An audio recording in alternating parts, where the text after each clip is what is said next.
നമസ്കാരം, മലയാളി വാർത്തയിലേക്ക് സ്വാഗതം. നീറ്റ് പരീക്ഷയിലെ ക്രമക്കേടിനെ കുറിച്ച്, അതായത് പരീക്ഷാ പേപ്പർ ചോർന്നതിനെ ചൊല്ലി ഡൽഹിയിലെ ജന്തർ മന്ദറിൽ വിദ്യാർത്ഥികൾ പ്രക്ഷോഭം നടത്തുന്നു. എന്നാൽ ഇപ്പോൾ ഈ സമരത്തിന്റെ ഉദ്ദേശശുദ്ധി തന്നെ സംശയിക്കേണ്ടിയിരിക്കുന്നു. സമരം നടത്താൻ, പ്രതിഷേധം നടത്താൻ എല്ലാവർക്കും അവകാശമുണ്ട്. പക്ഷേ ഇപ്പോൾ രാജ്യത്ത് മുഴുവൻ ഒരു കലാപം സൃഷ്ടിക്കാനുള്ള ശ്രമമാണോ നടക്കുന്നത് എന്നുള്ള ചോദ്യമാണ് ഉയരുന്നത്. ഇപ്പോൾ നീറ്റ് അല്ല ആവശ്യം. ഇപ്പോൾ അവിടെ വരുന്ന പലരും പാർലമെന്റ് കത്തിക്കണമെന്നും 370 പിൻവലിക്കണമെന്നും FCRA പോലുള്ള ബിൽ പിൻവലിക്കണമെന്നൊക്കെ പറഞ്ഞുകൊണ്ട് തുണി ഉരിഞ്ഞും മാധ്യമപ്രവർത്തകരെ കയറി പിടിച്ചും എന്തിനെ ശ്രീരാമനെ അവഹേളിച്ചും രാഷ്ട്രീയ മുതലെടുപ്പും സെലിബ്രിറ്റികളുടെ നാഷണൽ ഫിഗർ ആകാനുള്ള താല്പര്യവും യഥാർത്ഥ സമരക്കാർ മനസ്സിലാക്കണം. സമരം അക്രമമായാൽ പോലീസ് അടിച്ചൊതുക്കും, സ്വാഭാവികം. അതിപ്പോൾ കേരളത്തിലാണെങ്കിലും ഏത് സംസ്ഥാനത്താണെങ്കിലും. കേരളത്തിൽ എത്രയോ സമരങ്ങൾ മാധ്യമങ്ങളിലൂടെയൊക്കെ കാണുന്നവരല്ലേ ആളുകൾ. സമാധാനപരമാണെങ്കിൽ സർക്കാർ ഒപ്പം നിൽക്കും. കുട്ടികളുടെ സമരം ആരുടേതായി ഇപ്പോൾ അവിടെ മാറുന്നു എന്നുള്ള ചോദ്യമാണ് ഉയരുന്നത്. രാജ്യത്തിന്റെ സുരക്ഷയെ ബാധിക്കുന്ന ശക്തികൾ ഇത്തരം പ്രതിഷേധങ്ങളെ മുതലെടുക്കുന്നുണ്ടോ എന്ന ചോദ്യമാണ് വീണ്ടും ഉയരുന്നത്. പലപ്പോഴും കർഷക സമരം, CA സമരം, ഡൽഹി കലാപം, അങ്ങനെ നിരവധി സമരങ്ങൾ ഇന്ത്യയിൽ നടന്നിട്ടുണ്ട്. അതൊക്കെ കഴിഞ്ഞിട്ടും ഒരു കാര്യം ശ്രദ്ധിച്ചാൽ മനസ്സിലാകും, BJP തന്നെയാണ് അവിടെ ജയിക്കുന്നത്. കാരണം സമരം നീട്ടിക്കൊണ്ടുപോയി സമരക്കാരെ പ്രകോപിപ്പിക്കും. അതും രാഷ്ട്രീയ തന്ത്രമാണ്. ഇവർ അക്രമാസക്തരായി പൊതുമുതൽ നശിപ്പിക്കുകയും ജനങ്ങളുടെ സഞ്ചാര സ്വാതന്ത്ര്യം തടയുകയും ചെയ്യുമ്പോൾ ജനങ്ങൾ മാനസികമായി അവർക്കെതിരെ തിരിയും. സമാധാനം ആഗ്രഹിക്കുന്ന ജനത്തിന് സ്വാഭാവികമായും അക്രമ സമരം അലോസരമുണ്ടാക്കും. അത് ദോഷം ചെയ്യുന്നത് ഇവർക്ക് പിന്തുണ നൽകുന്ന രാഷ്ട്രീയ പാർട്ടികൾക്ക് കൂടിയാവും.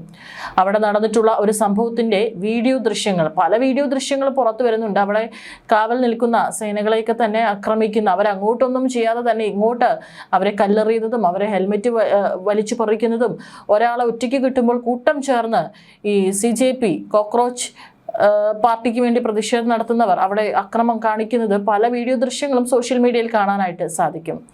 ഇപ്പോൾ ജന്തർ മന്ദറിൽ നടന്ന പ്രതിഷേധം റിപ്പോർട്ട് ചെയ്യാനെത്തിയ ഒരു മാധ്യമ പ്രവർത്തകയ്ക്ക് നേരെ ആക്രമണം നടന്നിരിക്കുന്നതിന്റെ ദൃശ്യങ്ങളാണ് പുറത്തു വന്നിട്ടുള്ളത്. വനിതാ മാധ്യമ പ്രവർത്തക ഉൾപ്പെടെയുള്ളവർ റിപ്പോർട്ടർമാരെയാണ് കലാപകാരികൾ ആക്രമിച്ചത്. വനിതാ മാധ്യമ പ്രവർത്തകയെ കഴുത്തിൽ കൈ ചുറ്റിപ്പിടിച്ച് വലിച്ചിഴയ്ക്കുന്ന ദൃശ്യങ്ങളാണ് പുറത്തു വന്നിരിക്കുന്നത്. അതായത് വയലൻസ് തന്നെയാണ്. മാധ്യമ പ്രവർത്തകർക്ക് നേരെ അശ്ലീല പ്രദർശനം നടത്തുന്ന ദൃശ്യങ്ങളും സമൂഹ മാധ്യമങ്ങളിൽ പ്രചരിക്കുകയാണ്. പ്രതിഷേധം റിപ്പോർട്ട് ചെയ്യുന്നതിനിടെ ടൈംസ് നൗ റിപ്പോർട്ടർ ദേവ് കൊട്ടകിനെയും ക്യാമറാമാൻ രാജേഷ് ശർമ്മയെയും പാറ്റകൾ ആക്രമിച്ചു. പാറ്റ പാർട്ടി നേതാവ് സൗരവ് ദാസിനെ അഭിമുഖം ചെയ്യുന്നതിനായി വേദിയിൽ എത്തിയതായിരുന്നു മാധ്യമ സംഘം. സൗരവ് ദാസ് പ്രസംഗിച്ചുകൊണ്ടിരിക്കുന്നതിനാൽ അഭിമുഖത്തിനായി കാത്തിരിക്കുകയായിരുന്നു. എന്നാൽ പ്രതിഷേധം സംഘർഷത്തിലേക്ക് നീങ്ങിയതോടെ സ്ഥലത്ത് നിന്ന് മാറാൻ തീരുമാനിക്കുകയായിരുന്നുവെന്നും ദേവ് കൊട്ടക് പറഞ്ഞു. ആദ്യ വാക്കാലുള്ള അധിക്ഷേപമായിരുന്നു. എന്തൊക്കെയോ അശ്ലീല പദങ്ങൾ ഉപയോഗിച്ച് അവരെ അപമാനിച്ചിരുന്നു. പിന്നീട് പെട്ടെന്ന് കൂട്ടത്തിൽ നിന്നുള്ള കുറച്ച് ആളുകൾ വന്ന് അവരെ ശാരീരികമായി ആക്രമിക്കാൻ തുടങ്ങി. അവരെ വലിച്ചഴച്ച്, അവരെ കഴുത്തിൽ ചുറ്റിപ്പിടിച്ച് ബലമായി അവിടെ നിന്ന് വലിച്ചഴച്ച് കൊണ്ടുപോകുന്ന ദൃശ്യങ്ങൾ കാണാം. 100-ലധികം പേരാണ് വളഞ്ഞിട്ട് ആക്രമിച്ചത്. ആക്രമണത്തിൽ ഷർട്ടും ജീൻസും കീറിയതായും കയ്യിലെ വാച്ച് നഷ്ടപ്പെട്ടതായും മൊബൈൽ ഫോൺ തട്ടിയെടുത്തതായും കണ്ണട ബലമായി എടുത്തുകൊണ്ടുപോയതായും ദേവ് കൊട്ടക് വ്യക്തമാക്കി. ആദ്യമൊക്കെ തന്നെ പൂകളും പാട്ടുകളും കൊണ്ട് നടന്ന സമരത്തിൽ 115 പോലീസുകാർക്കാണ് പരിക്ക് പറ്റിയിരിക്കുന്നത്. പോലീസ് വാഹനം അടക്കമുള്ളവ നശിച്ചു. കോടികളുടെ നാശനഷ്ടം. ഇതാണോ വിദ്യാർത്ഥി പ്രതിഷേധം? സമരം ചെയ്യുന്നതിനോട് അല്ലെങ്കിൽ പ്രതിഷേധം നടത്തുന്നതിനോട്, ഇത്തരത്തിലൊരു നീറ്റ് പരീക്ഷാ പേപ്പർ ചോർച്ച ഇനി ഉണ്ടാകരുത് എന്നുള്ളതിനോട് പൂർണ്ണമായും യോജിക്കുന്നുണ്ട്. തീർച്ചയായിട്ടും അത് വിദ്യാർത്ഥികളുടെ ആവശ്യമാണ്. പക്ഷെ അതിനെ വേറൊരു തരത്തിലേക്ക് ഇപ്പോൾ കൊണ്ടുപോകുന്നതിനെ ഒരു തരത്തിലും അംഗീകരിക്കാനായിട്ട് സാധിക്കില്ല. അവിടെയാണ് ഇതൊരു വിദ്യാർത്ഥി പ്രതിഷേധം മാത്രമായിട്ടാണോ ഇപ്പോൾ മാറുന്നത് എന്നുള്ള ചോദ്യം ഉയരുന്നത്. വിദ്യാർത്ഥി പ്രതിഷേധം എന്ന് പറഞ്ഞുകൊണ്ട്, വിദ്യാർത്ഥികളുടെ ഭാവിയിലേക്കുള്ള പ്രതിഷേധം എന്ന് പറഞ്ഞുകൊണ്ട് പലതരത്തിലുള്ള അക്രമാസക്തമായ കാര്യങ്ങളാണ് അവിടെ സംഭവിച്ചുകൊണ്ടിരിക്കുന്നത്. ഇങ്ങനെയാണോ ജനാധിപത്യം? നിരോധനാജ്ഞ ഒന്നും ബാധകമല്ലേ?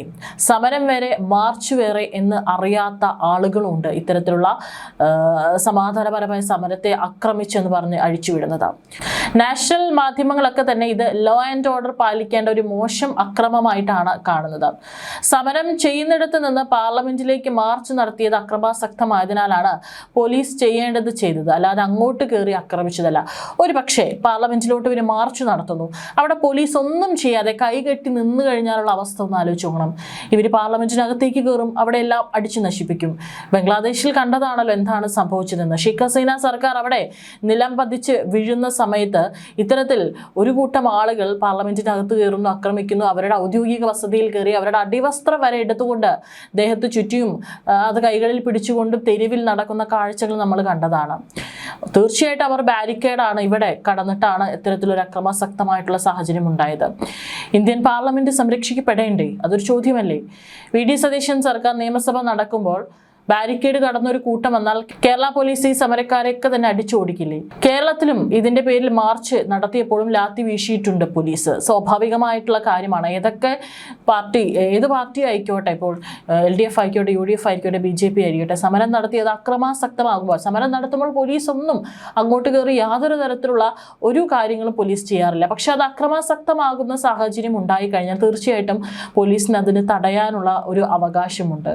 അതിനാണല്ലോ പോലീസുകാർ അവിടെ വിന്യസിക്കുന്നത്. ഏതായാലും സോനം വാങ്ചുക്കിനെ മരിക്കാൻ വിടണമായിരുന്നെന്നായിരുന്നു, അല്ലെങ്കിൽ അദ്ദേഹത്തെ അവിടെ നിന്ന് മാറ്റിയപ്പോൾ അദ്ദേഹത്തെ അറസ്റ്റ് ചെയ്തു എന്ന് പറഞ്ഞ് വാവിട്ട് നിലവിളിക്കുന്നവർ അദ്ദേഹത്തെ മരിക്കാൻ വിടണമായിരുന്നു എന്നുള്ള ചോദ്യമാണ് ഉയരുന്നത്. അദ്ദേഹത്തെ ഒരു പ്രൈവറ്റ് ഹോസ്പിറ്റലിലേക്ക് മാറ്റണം, തൻ്റെ അനുവാദമില്ലാതെ ചികിത്സ കൊടുക്കരുത് എന്നൊക്കെ പറഞ്ഞ് വാങ്ചുക്കിൻ്റെ ഭാര്യ നൽകിയ ഹർജിയിൽ കോടതി പറഞ്ഞത് അയാൾക്ക് ഇഷ്ടമുള്ളിടത്ത് പോയിട്ട് എന്ത് വേണേ ചെയ്തോട്ടെ, അയാൾ സ്വതന്ത്രനാണ് എന്നാണ്. നീറ്റ് എക്സാം റിസൾട്ട് വന്നു. സെക്കൻഡ് ചാൻസ് തനിക്കൊരു ഗോൾഡൻ ചാൻസ് ആയിരുന്നു എന്ന്, കുറച്ചുകൂടെ ബെറ്റർ സ്കോർ നേടിയെന്നും പറഞ്ഞ് വിദ്യാർത്ഥികളുടെ വാർത്തകളും വരുന്നു. എന്നിട്ടും അതിൻ്റെ പേരിൽ അതല്ലെങ്കിൽ നീറ്റിൻ്റെ പേരും പറഞ്ഞ് ഇന്ത്യ കത്തിക്കാൻ നടക്കുന്ന ഇരവാദം പൊക്കിപ്പിടിച്ച് ജനാധിപത്യം അട്ടിമറിക്കാൻ നടക്കുന്ന ആൾക്കാർ എന്താണ് ഉദ്ദേശിക്കുന്നത് എന്നുള്ളൊരു ചോദ്യമാണ് ഉയരുന്നത്. അതേസമയം തന്നെ കൂടുതൽ സുരക്ഷ രാജ്യത്തിനകത്ത് കേന്ദ്രസേന നൽകുന്നുണ്ട്. 30 കമ്പനി കേന്ദ്രസേനയെ കൂടി ഡൽഹിയിലേക്ക് അധികമായി വിന്യസിച്ചിട്ടുണ്ട്. അടിയന്തര സാഹചര്യം കണക്കിലെടുത്ത് വിമാനമാർഗമാണ് സൈന്യത്തെ എത്തിച്ചത്. പ്രതിഷേധങ്ങളുടെ പശ്ചാത്തലത്തിൽ സുരക്ഷാ ക്രമീകരണങ്ങൾ കൂടുതൽ ശക്തമാക്കേണ്ടതുണ്ടെന്നും ഡൽഹി പോലീസ് കേന്ദ്ര ആഭ്യന്തര മന്ത്രാലയത്തെ അറിയിച്ചിരുന്നു. ഇതിന്റെ അടിസ്ഥാനത്തിൽ ജൂലൈ 27 വരെ അധിക സേനയെ ഡൽഹിയിൽ വിന്യസിക്കാൻ കേന്ദ്ര ആഭ്യന്തര മന്ത്രാലയം ഉത്തരവിടുകയായിരുന്നു. ആകെ 30 കമ്പനിയിൽ 18 കമ്പനി CRPF-ന്റേതും 6 കമ്പനി RF-ന്റേതും 3 കമ്പനി അതിർത്തി സുരക്ഷാ സേനയുടെയും BSF-ന്റെയും 1 കമ്പനി ഇൻഡോ ടിബറ്റൻ ബോർഡർ പോലീസിന്റെയും 2 കമ്പനി SSB-യുമാണ്. നഗരത്തിൽ അതീവ ജാഗ്രതാ നിർദ്ദേശം നൽകിയിട്ടുണ്ട്. പാർലമെന്റ്, പ്രധാന സർക്കാർ സ്ഥാപനങ്ങൾ എന്നിവയ്ക്ക് അധിക സുരക്ഷ ഏർപ്പെടുത്തി. നഗരത്തിൽ പോലീസിനെയും അർദ്ധസൈനിക വിഭാഗങ്ങളെയും വിന്യസിച്ചു.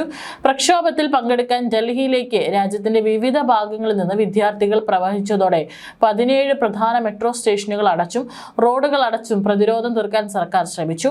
വൈകുന്നേരമാണ് മെട്രോ സ്റ്റേഷനുകൾ തുറന്നത്. രാത്രി 9-ന് ശേഷം സത്സദ് മാർഗിൽ പ്രക്ഷോഭകരുമായി സംഘർഷമുണ്ടായി.